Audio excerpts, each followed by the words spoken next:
All right. Thank you. Welcome to the Chelsea Football FanCast. I am Stamford Chidge, and this, of course, is the daddy of Chelsea podcasts, fueled by Guinness and powered by Celery. Now, if you are watching us for the first time on Sports Tonight and you're a Chelsea supporter, then welcome. We hope that you enjoy the Wayne's World of Chelsea shows. Now, if you're not a Chelsea supporter, then obviously we feel very sorry for you. But this is most definitely the only football show on TV with absolutely no Scousers, and for that we are truly grateful. And no, you're not watching a repeat of last week's show. I just loved that intro so much that I just felt I had to do it again, didn't I? Anyway, on with the show. Yesterday was one of those games which define why we love football. It had nothing to do with the game, which, let's be honest, was fairly average. It had nothing to do with the result, which frankly should have been a given. It had everything to do with one man. That's right, John Mikel Obi, who scored his first Chelsea goal in his last 261 games. A stat which, of course, has become a massive feature on the show, much to my hilarity. To say we went mental when he scored is an understatement. Other than that, it was most certainly a game of two halves, and the win put us top of the table, if only for one day. Crisis? What crisis? Time to keep calm and support Jose and the team. If there was ever an issue with Mata and possibly Luiz, both of whom were not even in the squad, I don't really care. What minds doesn't matter, and what matters doesn't mind, in my view. Oh, and to top off a great day, Jose completely owned Jamie Redknapp in the post-match briefing. The Chelsea Football FanCast. We were there when Obi scored. We certainly were. Now, joining me on the show tonight, I am delighted to say we have Pablo. How are you? Good evening, Chidge. I'm fine, thank you. Did you enjoy the match on Saturday? Second half was quality, first half not so much. All of it a lot better than Basel though, so yeah, I'm happy at the minute. Okay, I'd like to see that for Pablo. That's about as happy as he gets, so I think we should be grateful for that. A man who is so happy he's actually wearing one of his many pink polo shirts. Darren Mantle. It is my lighter shade of pink though. A lighter shade of pink. I have brighter. You are basically 50 shades of pink, aren't you, Darren? Got a few. You're going a bit pink actually in your face, but have I embarrassed you? I don't know. Just 1-0. We have to my right, my right-hand man tonight is Ross Mooring. Evening, Chidge. I'm pumped. You pumped? Pumped full of what? Won the West London derby. That's why I'm pumped. Because it's such an important rivalry, isn't it, Ross? Yeah, Not. Yeah. It's good to see you. It is likewise, mate. Now, you may have noticed that we are a certain female light tonight. Lauren, I think, is stuck at work. She may well join us later. I don't know. We'll see. Now, I'm a bit disappointed. I didn't have time to go into Soho and get a blow-up doll to replace her, but never mind. Hopefully she'll be here, but if she's not, we will manfully carry on, literally. On the plus side, I'm here to up the glamour factor. Exactly, you beat me to it. We have a very, very special guest, as you've already realised, in the form of Dan Levine, who, of course, is a freelance journalist, even, who covers Chelsea for various papers. He's been on this show many, many times. We love him to pieces. He's a Chelsea man through and through, and he writes for the local paper, the Fulham Chronicle, and he's best known to Chelsea fans as @BluesChronicle on Twitter. He's also worked in press and PR for 20 years, and he's supported Chelsea since Pat Nevin was the glorious future of this club. Great to see you again, Dan. Great to be here in glorious Technicolor. You are indeed. I mean, you're looking very colourful tonight. You've got a nice kind of bluish shirt going on there. I thought I went for something. I went for maximum strobe factor for the camera. Turn to the camera and see if it strobes. Is he strobing? I think you got away with it there. Yeah, okay. It's great to see you because you're obviously very, very wise and you come up with sage stuff, and I'm looking forward to that tonight. Now, a group of people that I can't guarantee you whether they'll come out with anything wise or even sage. They may come out with a bit of rosemary and thyme. We shall see. But they are known to us on the Chelsea Fancast as the Benches. Hello, thank you very much. much. And make some noise, Benches. Chelsea. Very good.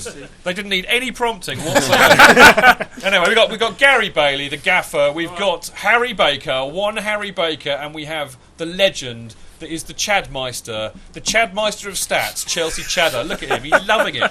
He's loving it. Anyway, I love the benches. Now look, if you want to come on the benches on this here show, you need to get in touch with us and you need to email us at the legendary email address for the Chelsea Fancast, which is chelseafancast@gmail.com. Now, moving right along, we will be discussing the win against Fulham, the loss to Basel, John Mikel Obi's goal, and the matter on the show tonight. See what I've done there, Darren? You've done it earlier as well. I just can't help it, can I? Anyway, we'll also be awarding our match day awards for the Fulham game, the Fannies, for man of the match, chant of the match, Guinness and celery moments.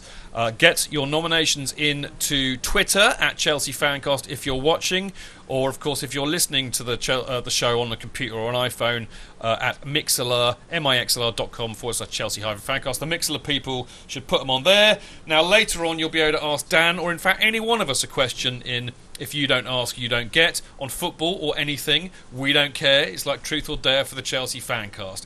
So get that in to the Twitter or the Mixlr feed. And of course you'll also be able to join in by Skype if you want to do that. So to do that you need to let us know during the week by emailing chelseafancast@gmail.com, or in fact even better, add us as a contact on Skype, chelsea.fancast. And if you do that on Skype, we'll try and get you on the show to ask us a question. It'll be great fun. Now, of course, as I've already mentioned, we have the great Chadmeister, Mr. Chelsea Chadder, on the benches to tell us all the latest Chelsea stats, and I think he'll probably have a new one for Mikel. And, of course, we'll have the Chelsea supporter-related news as well.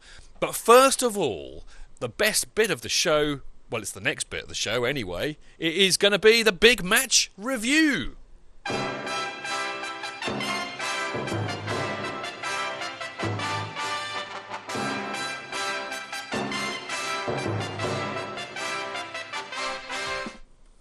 Thank you very much. Good to be back to talk about the match. Now, what I should say is that Dan, the CFC man on Mixlr, has made a very, very valid point. He should say they should also mention it's available on the Mixlr app. Do you know what, Dan? It's available on the Mixlr app. It's also available on the Sports Tonight Live app. No, you didn't know that, did you? But thank you for being my assistant producer, Dan. I really appreciate it, honestly. Now, the first thing, of course, we need to talk about is the team lineup, which, of course, was Cech, Branner, Cahill. JT was back, much of us were very glad to see. Ashley Cole, of course, in his customary left-back position. Ramirez and Mikel were in midfield. Schürrle, Hazard, Oscar, no matter, of course. And Eto'o up front. Don't think there was much of a surprise about that, was there, really, Pablo? Well, no, not really. We think we were expecting changes after Wednesday, because obviously Wednesday was fairly poor, and the players that missed out, such as Schürrle, you'd expect to come back into the team because he's looked like a Mourinho type of player so far. Beyond that, it was only really whether or not Mikel would start, and obviously he did. Yeah. And then obviously the striker issue as well, and went with Eto'o, who played reasonably well. He did, didn't he? So did Torres when he came did. on. So. I mean, we should look at the match stats as well very quickly, because we're going to break in a minute and we can get into the meat and two veg of all of this. But I mean, you know, I know it was a bit of a shonky first half, but not surprisingly, we had most of the possession at 64%. We had lots of shots on target, 9 in fact, to their 1, which of course was Baron Dent, as I've decided to call him. What an appalling and abysmal miss that was, but we'll talk about that later. We had 15 shots off target, which seems about right for us. We seem to have far more off target than on these days. And the interesting thing is we had 13 corners, and some of them actually beat the first man. But again, we'll talk about that in a weeny minute. Now, as I said before, the thing I really want to talk about most of all is the wonderful, wonderful John Mikel Obi.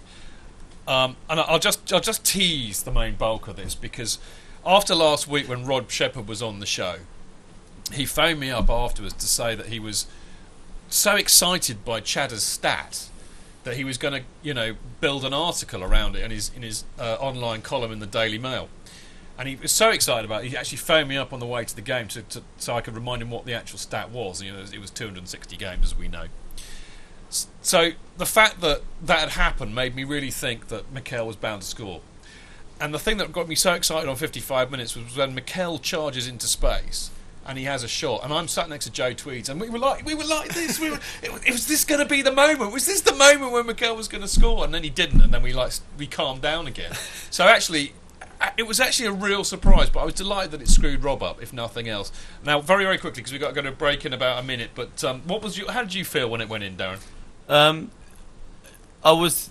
Just had to clarify, it was Mikel at the time when it did go in. I was quite near, actually. I was Matthew Lower for once. I was gate 11. But, yeah, because he came out right near where we were and everything, and you could tell he was happy he scored, and it was the least likely person to score. When you've got the likes of Terry in there and Ivanovic in there and you're expecting a goal, you're not expecting Mikel to score it, so effing happy. Effing happy, yeah. As in Effingham, the village that's no, very near the training ground. I'm not going to tell you what as in, yes. But as in something else. Did you? It was lovely, wasn't it? It was lovely to see. Did you notice the palpable sense of disbelief? There was a silence for a minute before people said, I know. He scored! He scored! Speak for yourself, Dan. I mean, because Joe Tweets and I have been talking about it all game. You know, he's going to score today. We just had a feeling. We went absolutely mental, mate. I mean, we jumped. It was like we'd won the Champions League again. It was just insane because I never ever thought I'd see him score. Plus all the ramifications for Rob Shepherd, for Chad the Stat, what we do on the show. It was all absolutely potty. Very quickly, how did you feel?